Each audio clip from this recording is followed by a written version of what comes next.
बिस्मिल्लाहिर्रहमानिर्रहीम। अस्सलाम वालेकुम डियर स्टूडेंट्स, मेरा नाम प्रोफेसर बिलाल वाजिद है और मैं कॉमर्स मेंटोर हूँ।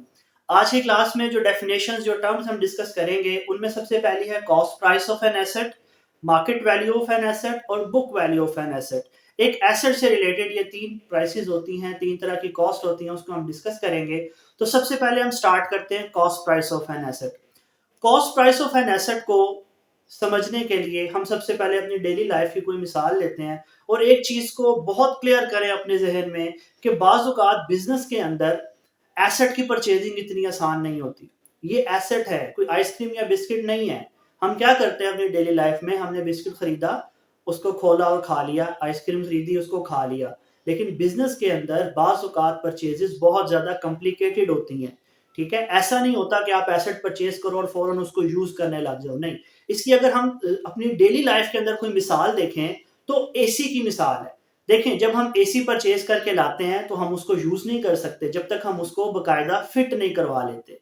तो ये एक एग्जांपल हमारे पास मौजूद है कि एसी की हम फिटिंग करवाते हैं, एसी को हम लेकर आते हैं, फिर कंपनी से एक आदमी आता है, वो उसको फिट करके जाता है। इसे हम कहते हैं इंस्टॉलेशन। इसे हम क्या कहते हैं? इंस्टॉलेशन।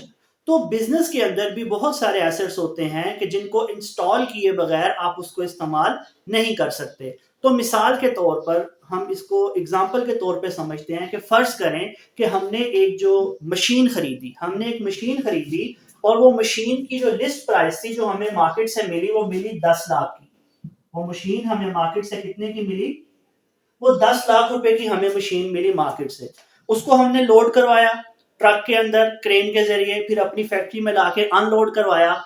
इसमें लोडिंग अनलोडिंग और कैरिज में हमारा 2 लाख रुपया लग गया, तो वो भी हम इसमें शामिल करेंगे, लोडिंग अनलोडिंग और कैरिज का। उसके बाद अब मशीन है, मशीन ऐसे इस्तेमाल नहीं हो सकती, इसको इंस्टॉल करवाना पड़ेगा, इसके लिए इंजीनियर्स बुलाने पड़ेंगे। तो हमने इंजीनियर्स को बुलाया और इंजीनियर ने हमसे 3 लाख रुपया उन्होंने ले लिया इसको इंस्टॉल करने का। और जब इंजीनियर्स ने हमसे 3 लाख रुपया लिया तो उन्होंने कहा कि अब ये आपकी मशीन इंस्टॉल है, अब आप इसको बिजनेस के लिए इस्तेमाल कर सकते हो, अब ये रेडी टू यूज है। अब ये क्या है? रेडी टू यूज है। तो किसी एसेट को रेडी टू यूज कंडीशन में लाने के लिए जितने भी खर्चे करने पड़ते हैं, उसको खरीदा, उसकी लोडिंग अनलोडिंग पे की, उसका कैरेज पे किया, उसका इंस्टॉलेशन पे किया। अब हमें ओके कर दिया इंजीनियर्स ने कि अब ये जो एसेट है ये रेडी टू यूज है। द मोमेंट हमारा एसेट रेडी टू यूज हो जाएगा तो हम ये कहेंगे कि ये हमारे एसेट की कॉस्ट है। वहां तक जितने खर्चे हुए होंगे उसे हम क्या कहेंगे? हमारे एसेट की कॉस्ट है। यानी कि इस एग्जांपल में हम देखें तो हमने एसेट तो लिया था 10 लाख रुपए का, लेकिन उसको रेडी टू यूज कंडीशन में लाते लाते हमारा खर्चा हो गया 15 लाख। उसे रेडी टू यूज कंडीशन में लाते लाते हमारा कितना खर्चा हो गया? 15 लाख। तो हम कहेंगे कि हमारे एसेट की कॉस्ट है 15 लाख, ना के 10 लाख। अगर आप उसकी लिस्ट प्राइस देखेंगे वो तो आपको 10 लाख ही मिलेगी। लेकिन अगर हम ये खर्चे ना करते, तो हम एसेट को बिजनेस में इस्तेमाल कर ही नहीं सकते थे। ये खर्चे लाजिम थे हमारे ऊपर करने। ठीक है, तो ऐसे खर्चे जिनको किए बगैर आप बिजनेस को, आप उस एसेट को ऑपरेशन फॉर्म में ना लेके आ सको, तो वो खर्चे क्या कहलाते हैं? कॉस्ट प्राइस कहलाते हैं। यानी ऐसे खर्चे जो नागजीर हैं, जो लाजमी हैं, जो किए बगैर गुजारा नहीं है, ऐसे खर्चे क्या कहलाते हैं? किसी भी एसेट की कॉस्ट कहलाते हैं। हाँ, एक दफा वो एसेट रेडी टू यूज हो गया और आपने बिजनेस में यूज करना शुरू कर दिया, अब कोई भी खर्चा उसकी कॉस्ट में शामिल नहीं होगा। इस तो स्टूडेंट एक और एग्जांपल से हम देखते हैं कॉस्ट प्राइस क्या होती है। हमारी डेली लाइफ में हम बाइक खरीदते हैं, हम क्या खरीदते हैं? हम बाइक खरीदते हैं। फर्ज करें कि हमने 1.5 लाख रुपए की एक बाइक खरीदी और उसके ऊपर उसके कागज बनवाने में हमारा 10,000 रुपया लग गया। तो अब हम ये कहेंगे कि हमारी जो बाइक की कॉस्ट है ना, वो 1,60,000 है, क्योंकि बाय लॉ, कानूनी तौर पर कागजों के बगैर हम बाइक को चला नहीं सकते। तो हम ये कहेंगे कि हमारी जो बाइक है उसकी कॉस्ट 1,50,000 नहीं है, बल्कि 1.5 लाख है। तो यहां से हमने एक चीज सीखी कि किसी एसेट को खरीद कर इस्तेमाल में लाने तक, किसी एसेट को खरीद कर इस्तेमाल में लाने तक जितने भी खर्चे होते हैं वो उसकी कॉस्ट प्राइस कहलाते हैं। अब इसकी बुक वाली डेफिनेशन को हम देखते हैं। बुक वाली डेफिनेशन क्या है जी? Cost price of an asset से मुराद है, cost price of an asset include all the expenses, इसमें वो तमाम एक्सपेंसेस शामिल होते हैं, from the purchase of an asset, जो किसी एसेट को खरीद के, up to its first use in business, operations of the business, तो इसको खरीदने से लेके बिजनेस में इस्तेमाल करने तक के तमाम खर्चे उसकी कॉस्ट कहलाते हैं। ठीक हो गया, तो cost price of an asset इसको कहते हैं। सेकंड हमारे पास, फर्स्ट थी कॉस्ट प्राइस, सेकंड है हमारे पास book value of an asset.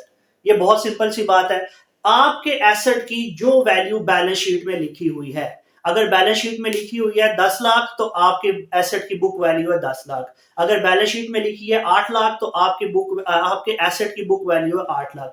यानी आपके एसेट की जो वैल्यू बैलेंस शीट के अंदर लिखी हुई है वो बुक वैल्यू कहलाती है। वो बेशक 1 रुपया लिखा हो, बेशक 1 लाख लिखा हो, बेशक 5 लाख लिखा हो। जब भी आपसे कोई पूछे कि जनाब एसेट की बुक वैल्यू क्या होती है, तो आपने कहना है जो बैलेंस शीट कहती है, जो बैलेंस शीट में लिखी है, जो बैलेंस शीट बताती है वो एसेट की बुक वैल्यू है। तो जो बुक्स ऑफ अकाउंट्स बता दें, जो बैलेंस शीट बता दें, तो इसको पढ़ते हैं।